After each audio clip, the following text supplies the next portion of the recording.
Hi, my name is Max and I first learned about the United World Schools Initiative and Stafford House participation in April 2018, shortly after joining the sales team. A few months ago, Pete shared a video about Danny, Magda and Terrence's travel to Cambodia and all the days they spent at Ngan Som Tom School, and I realized that I wanted to be involved in such an inspiring undertaking. Our world is beautiful and at the same time full of evil and injustice. Many people who are not indifferent are trying to change the situation, but devoting their lives to the struggle for human rights and people's free access to basic goods such as food, clean water and a safe place to live at.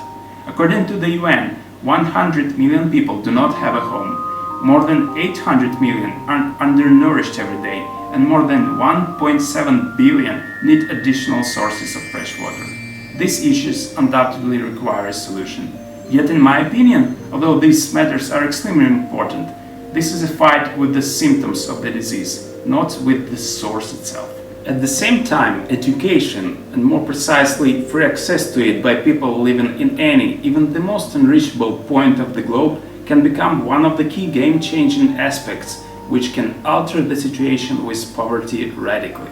Initiatives like United World Schools are important primarily because they do not simply allow education for those who yesterday considered it as an attainable luxury. Such actions can fundamentally change the way we think about education and its role in general human well-being and global development.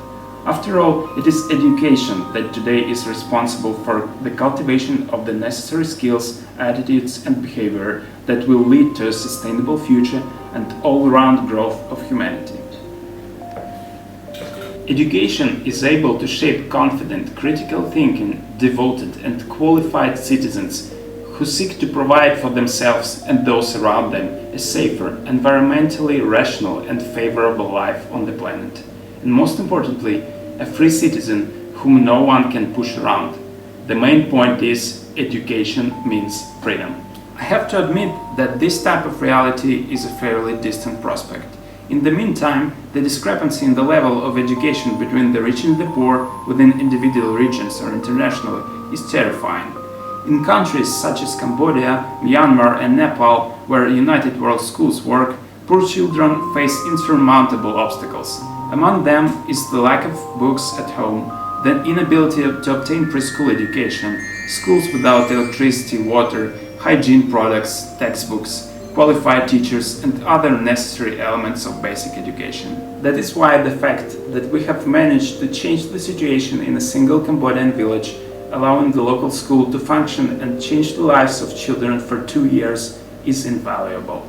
And to be a volunteer and ambassador of this undertaking would be an honor for me. Today, in the digital society we live in, it is very important to create something that draws attention to the different problems. I believe that our team will be able to make quality content, photos, videos and reports that will act as an awareness-raising campaign. Thank you for your attention.